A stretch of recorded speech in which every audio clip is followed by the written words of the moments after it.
புகழ், இயேசுவுக்கே நன்றி, மரியே வாழ்க. அனுப்பப்படவே அழைக்கப்பட்டிருக்கிறோம். அன்புமிகு இறைமக்களே, கடவுளுடைய பணியை செய்ய அழைக்கப்பட்டிருக்கின்ற ஒவ்வொருவரும் அனுப்பப்படவே. ஆண்டவர் யாரை எங்கு அனுப்புகிறார்? அழைக்கப்பட்டவர்களை, தேர்ந்தெடுக்கப்பட்டவர்களை தனது பணிக்காக அனுப்புகின்றார். எங்கு அனுப்புகின்றார்? எதற்காக அனுப்புகிறார்?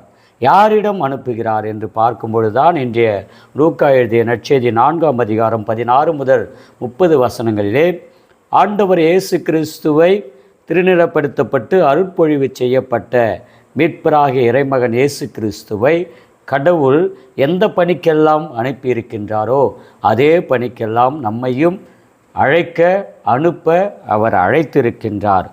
குறிப்பாக ஆண்டவரின் ஆவி என்மேல் உள்ளது, ஏனெனில் அவர் எனக்கு அருள்பொழிவு செய்துள்ளார். எசையா இறைவாக்கினுடைய அந்த பகுதியிலிருந்து இயேசு இந்த வாக்கியங்களை வாசிக்கின்றார். அருள்பொழிவு செய்யப்பட்டிருக்கின்ற நாம் ஒவ்வொருவரும் அருள்பொழிவு செய்யப்பட்ட பிறகு அங்கே அமர்ந்திருக்கக்கூடாது, நகர வேண்டும், நகர்ந்து செல்ல வேண்டும், அனுப்பப்பட வேண்டும். ஒரே இடத்திலே சாக்கடையாக நம்முடைய பணியானது தங்கிவிடக்கூடாது.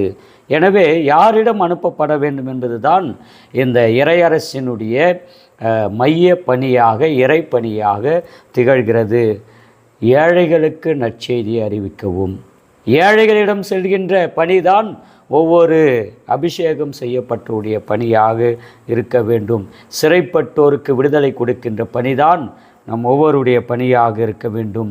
பார்வையற்றோருக்கு பார்வை கொடுக்கின்ற பணிதான். இந்த பார்வை என்பது பலவிதமான பார்வை என்று சொல்லலாம்.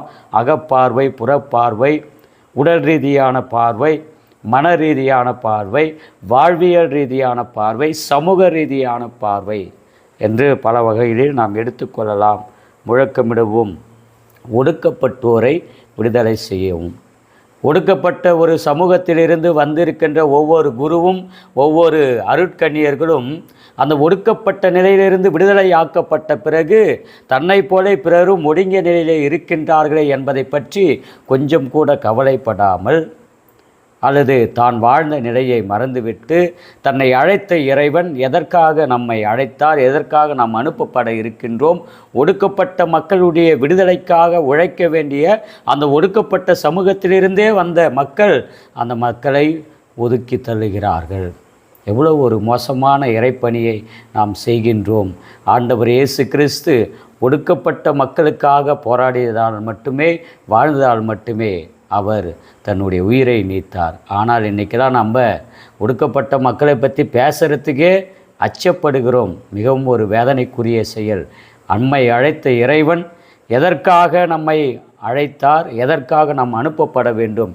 ஏழைகளுக்கு, சிறையில் இருப்பவர்களுக்கு, குறிப்பாக ஒடுக்கப்பட்ட நிலையில் வாழ்பவர்களுக்கு விடுதலை கொடுக்கின்ற ஒரு உன்னதமான பணியை செய்யதான் நாம் அனுப்பப்படுகின்றோம் என்பதில் நாம் தெளிவடைய தொடர்ந்து ஆண்டவர் இயேசு கிறிஸ்துவின் அருளை எல்லாம் அல்ல இறைவன் தந்தை, மகன், தூய ஆவியானவர் நமக்கு அருளி என்றென்றும் நாம் ஏழைகளிடம் சென்று நற்செய்தி பணியை செய்யவும், சிறையில் சென்று நற்செய்தி பணியை செய்யவும், ஒடுக்கப்பட்டோருக்கு விடுதலை கொடுக்கின்ற நற்செய்தி பணியை செய்யவும் நம்மை ஆசீர்வதிப்பாராக. ஆமேன். இயேசுவுக்கே புகழ், இயேசுவுக்கே நன்றி, மரியே வாழ்க.